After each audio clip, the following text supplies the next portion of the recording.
Halo Sobat AdSense, salam pintar. Berjumpa lagi bersama Kak Majid, tutor geografi adsense.id. Pada video kali ini, kita akan membahas mengenai materi geografi desa dan kota bagian pertama.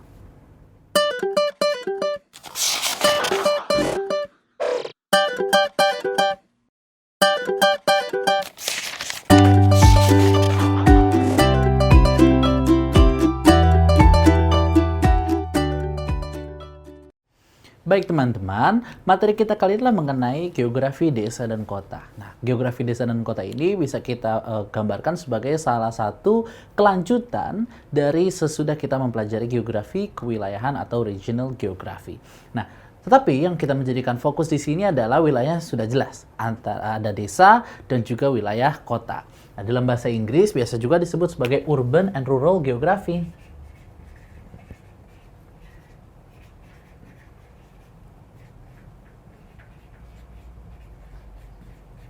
Nah, fokus kajiannya adalah pada masyarakat urbannya, dan tidak hanya masyarakatnya, tetapi juga pola keruangan dari urbannya atau perkotaannya, pola keruangan, masyarakatnya, kemudian juga ada aktivitasnya di situ, kemudian juga dan juga bagian rural.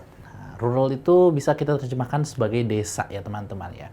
Nah itu juga sama, yang kita bahas adalah mengenai apa itu desa, bagaimana sesuatu wilayah itu bisa disebut sebagai desa, apa yang membedakannya dengan kota, masyarakatnya seperti apa yang kemudian dilakukan masyarakatnya sehingga menjadi ciri khas dari keberadaan sebuah desa.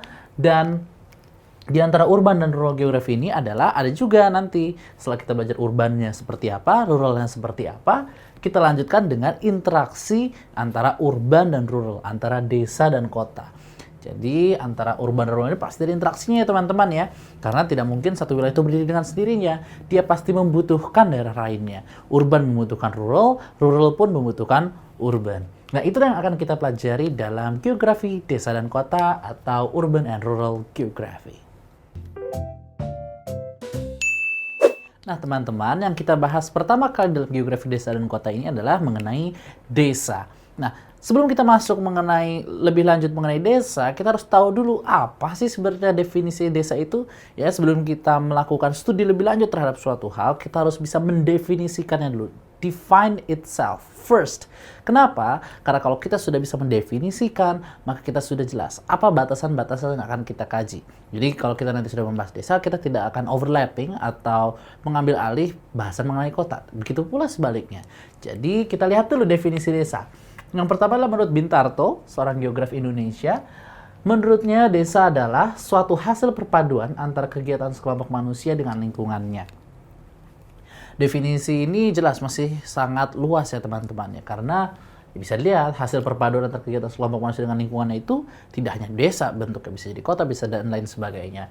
Nah, makanya kita juga pakai pendekatan yang lebih legal formal, ini menggunakan Undang-Undang Nomor 6 Tahun 2014 mengenai desa gitu ya teman-teman ya. Apa itu desa? Kalau menurut undang-undang ini, desa adalah kesatuan masyarakat hukum ya, lagi-lagi ini karena undang-undang maka titik tekannya adalah pada hukumnya, yang memiliki batas wilayah yang berwenang untuk mengatur dan mengurus urusan pemerintahan, kepentingan masyarakat setempat berdasarkan prakarsa masyarakat, hak asal-usul dan atau hak tradisional yang diakui dan dihormati dalam sistem pemerintahan Negara Kesatuan Republik Indonesia. Maka kita bisa lihat apa saja yang menjadi titik tekannya pada undang-undang ini. Yang pertama yang disebut sebagai desa, dia adalah kesatuan masyarakat. Harus ada masyarakatnya.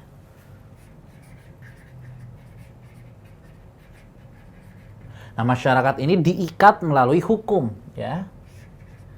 Hukum. Ada hukumnya yang mengatur. Nah, dia juga memiliki batas wilayah atau teritorial ya. Tapi kalau teritorial biasanya untuk negara, batas wilayahnya. Jadi harus jelas antara batasan satu desa dengan desa yang lain, antara desa dengan kota dan lain sebagainya. Memiliki kewenangan. Kemudian memiliki kewenangan.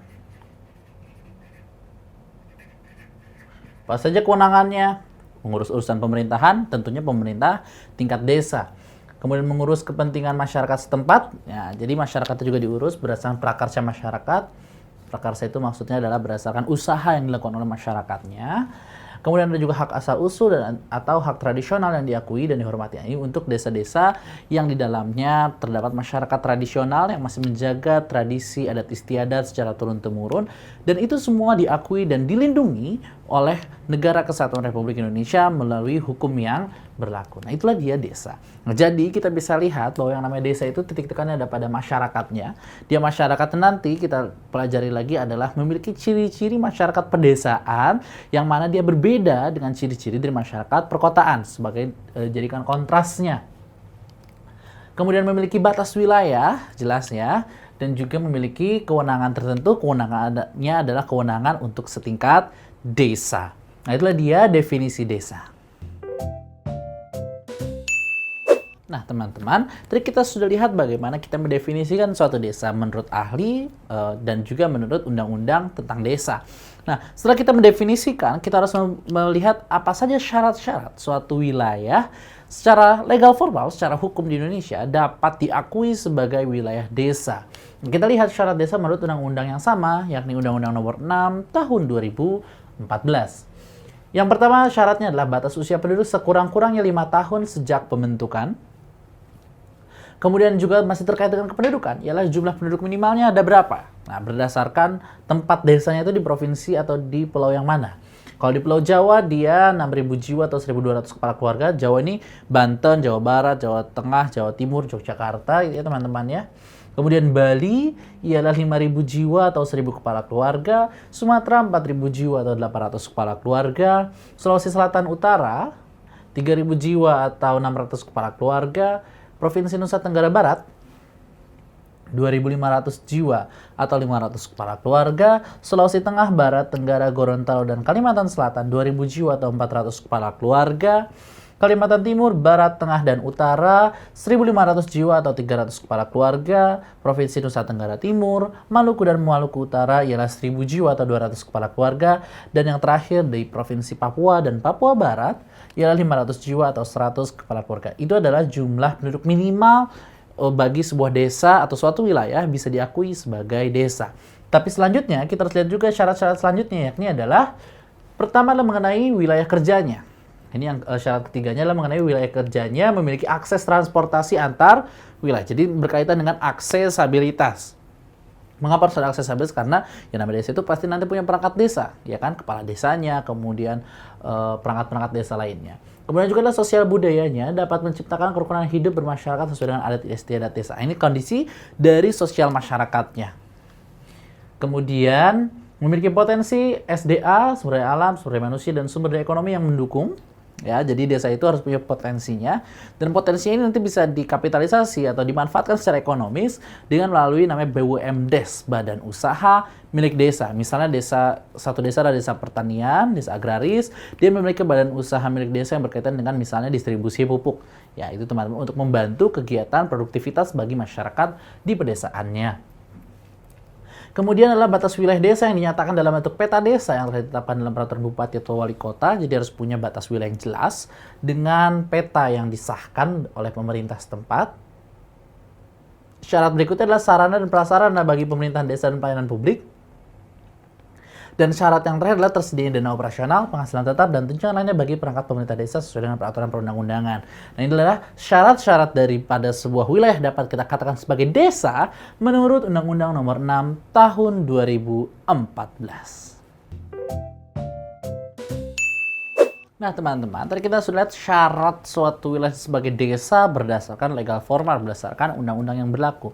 Dan sekarang kita lihat ciri desa ini lebih menekankan pada aspek sosiologisnya, sosiokultural dari masyarakatnya. Yang pertama adalah perbandingan lahan dengan manusia atau man and land ratio di suatu desa itu biasanya adalah cukup besar. Jadi di desa itu jumlah lahan relatif lebih luas dibandingkan dengan jumlah penduduknya. Nah, ini nanti akan dikontraskan dengan wilayah perkotaan yang biasanya wilayah tersebut kepadatan penduduknya tinggi. Nah, kalau desa karena mainland rasionya cukup besar, maka kepadatan penduduknya akan rendah. Berikutnya, mengenai lapangan pekerjaan yang digeluti oleh masyarakat pedesaan. Itu adalah dominan agraris. Ini dalam arti luas ya teman-teman ya, tidak hanya bertani, tapi agraris ini berkebun, menanam tanaman sayuran, kemudian juga dan lain sebagainya, pokoknya dalam dominasi agraris gitu ya teman-teman ya.